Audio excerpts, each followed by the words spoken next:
बिस्मिल्लाहिर्रहमानिर्रहीम अस्सलामु अलैकुम दोस्तों, इस खूबसूरत प्लांट को अगर आप भी अपने घर पे ग्रो करना चाहते हो या फिर इसकी प्रोपोगेशन करना चाहते हो तो फिर जल्दी करें, क्योंकि इसके लिए टाइम निकलता जा रहा है। जैसे जैसे टाइम आगे बढ़ता जाएगा हवा में नमी का तनासब कम होता जाएगा, यानी हवा में नमी की मकदार कम होती जाएगी तो इसको प्रोपोगेट करना उतना ही मुश्किल होता जाएगा। दोस्तों, ये पौधा आपने पहचान लिया होगा। इस पौधे का तारफ़ हम आपको करा देते हैं। इस पौधे को दो नामों से याद किया जाता है।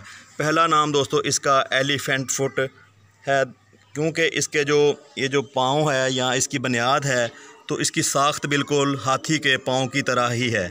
इसी मुनासबत से इस पौधे का नाम एलिफेंट फुट प्लांट पड़ा। तो दूसरा नाम दोस्तों इसका पोनी टेल पाम है। तो यहाँ पे आपको दिखाते हैं कि इसके जो पत्तों की बनावट है बिल्कुल बच्चियों के जो पोनी होती है बिल्कुल उसी तरह की बनावट है। जब बच्चियाँ अपने बालों में पोनी करती हैं तो जैसे उनके बालों का झुकाव नीचे की तरफ होता है, बिल्कुल इसके पत्तों का झुकाव भी सेम उसी तरह होता है।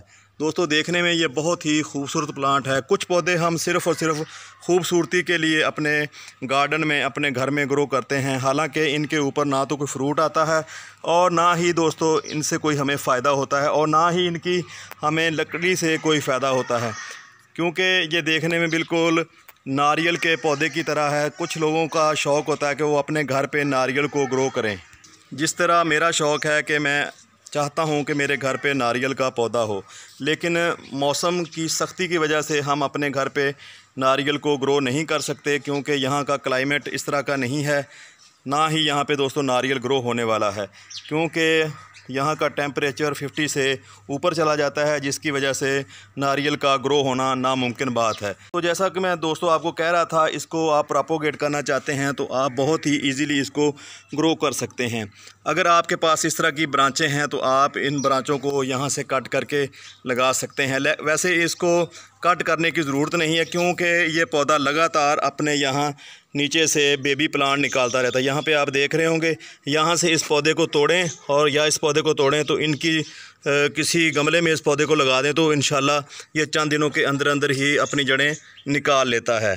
चंद दिन पहले यहाँ पे हमने पोनी टेल पाम की एक ब्रांच को काट के लगाया था, तो देखते हैं कि इसके नीचे जड़ें बनी हैं या नहीं।